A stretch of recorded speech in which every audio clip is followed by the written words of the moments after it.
The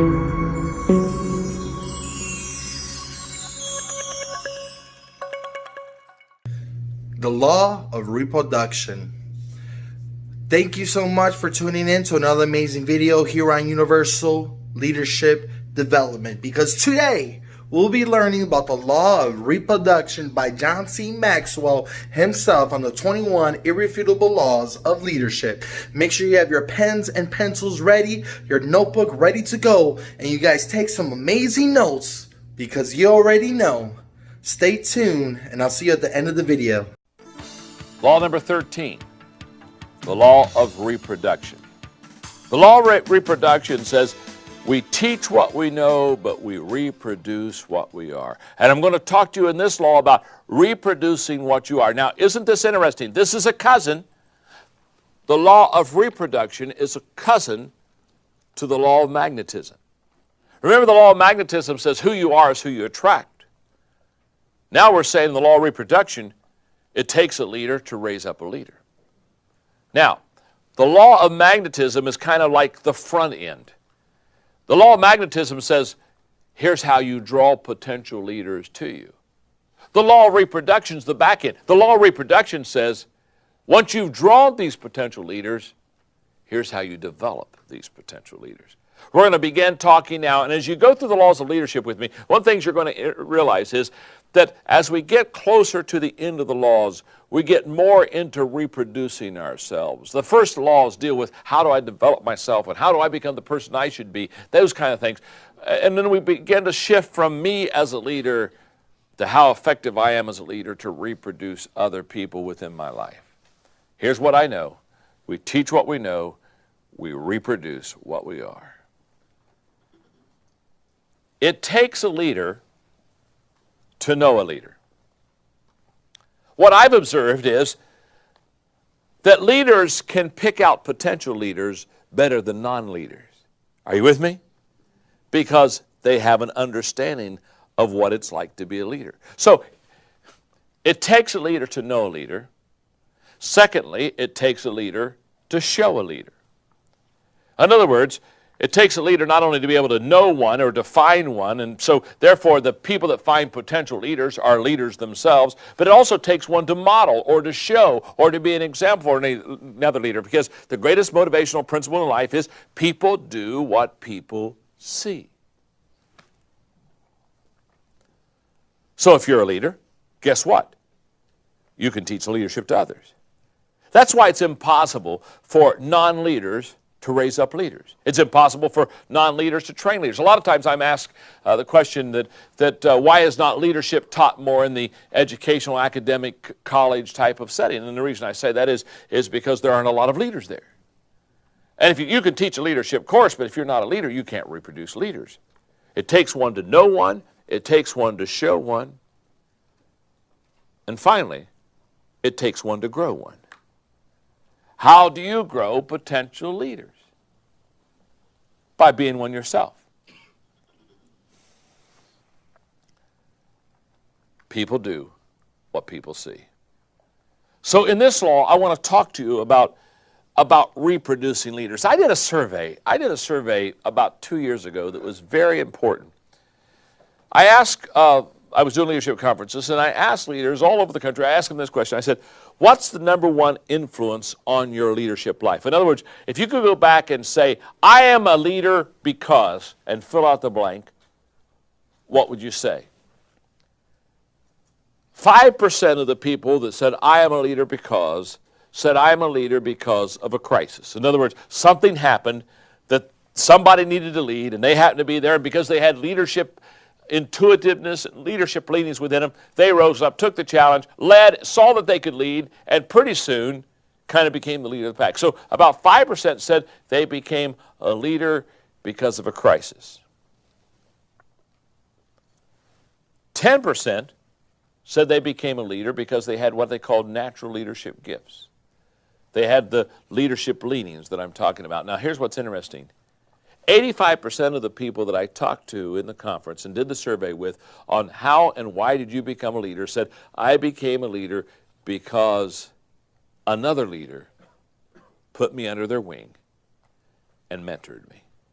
In other words, they came into contact with another leader, which goes back to the law of reproduction. And the law of reproduction says it's an absolute fact that it takes a leader to reproduce a leader. It takes a leader to know a leader. It takes a leader to grow a leader. It takes a leader to show a leader. It takes all those things. Leaders beget leaders. Now, here's the question. If leaders beget leaders, then why is it that I have come to the conclusion that only about 5% of the leaders reproduce other leaders? Because I've watched this happen. I've seen leaders who never reproduce other leaders. What most leaders do is they just have followers. They lead and people follow.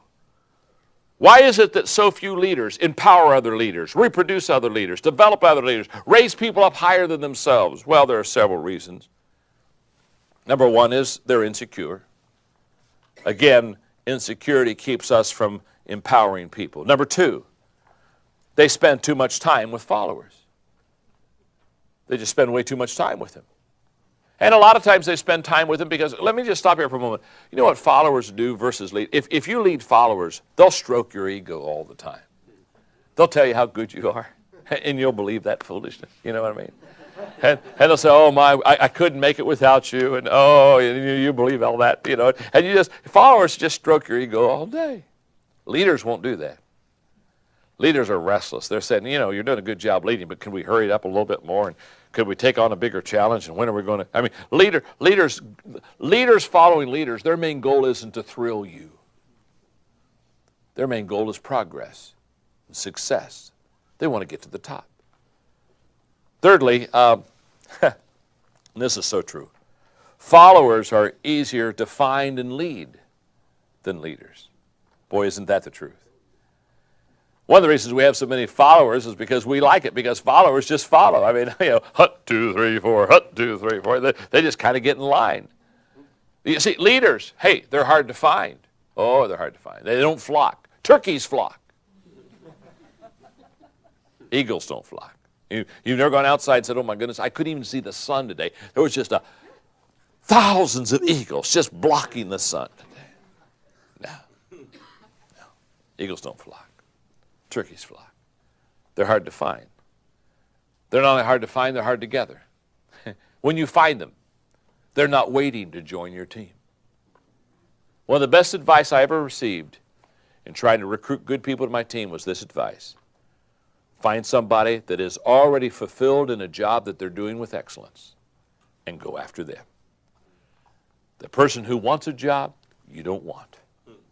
The person who's looking for something is not the one you want. Hello. There's a reason why they're at the depot waiting for the train to come.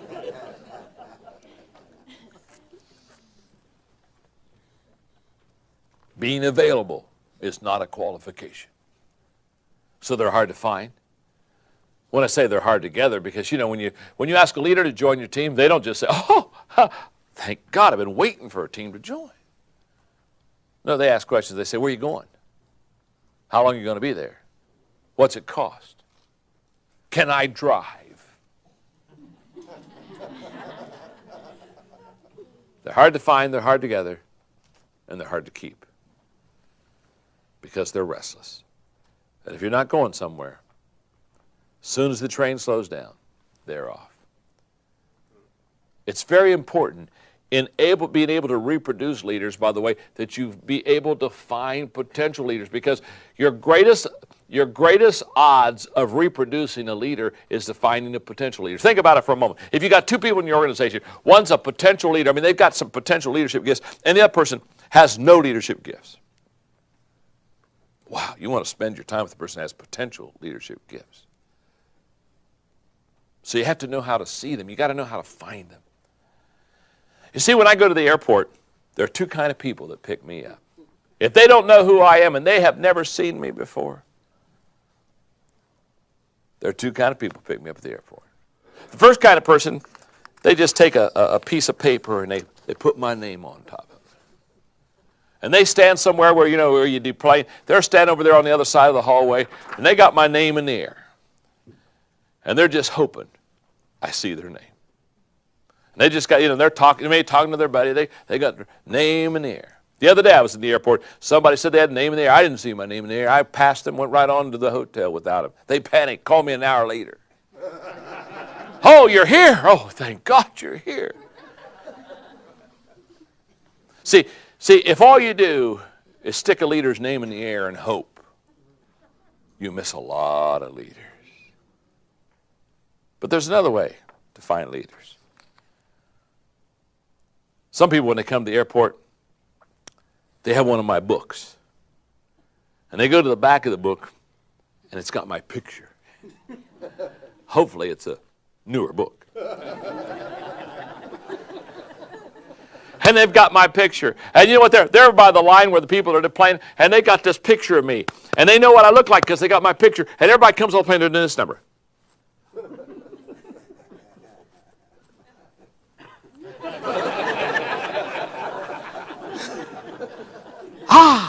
You're John Maxwell. They come up and they shake my hand. How do you know I was John Maxwell? It's very simple. It was easy to find you because I had a picture of what you look like. That's huge. You see, if you have a picture of what a leader looks like, you can find potential leaders. If you can find potential leaders, you increase your odds of reproducing potential leaders. Number 4, sometimes we don't develop other leaders because they fail to recognize the value of developing leaders. They've never realized the compounding value that if you develop leaders, you grow your company, your profit, your bottom line is bigger. Everything wins when you have leaders in your organization. Number 5, leadership has been viewed many times as a competitive effort and not a cooperative one. So many times we've looked at people and thought of them as competitors. And you know where I think we got that? I don't know, this is just me. I think we got that from when we were kids. How many of you when you were kids played the game Follow the Leader? Boy, I played that game. And you know what the goal of the leader was? The goal of the leader was to do things that the followers couldn't do so that the leader could stay the leader. So I grew up in a culture that said, if you're really good, people will never be as good as you. And therefore, you get a lead. And so therefore, I protected leadership by being able to do things that others couldn't do. And I think it puts within us a competitive nature that we don't even understand. And as we grow up, we carry that over into even the corporate world in our life of saying, I still got to be able to do things that other people can't do, so I'll establish myself as the leader. The Law of Reproduction. Another amazing video by John C Maxwell. Hope you guys took lots of amazing notes, because you already know it is quiz time. In the description below, hit that link, take that quiz. I want to see how much information you have retained. And don't forget to like, comment, and subscribe, and let me know if you have any questions, any concerns of what you took the most out of today's law in the comments below. And I'll see you in the next video.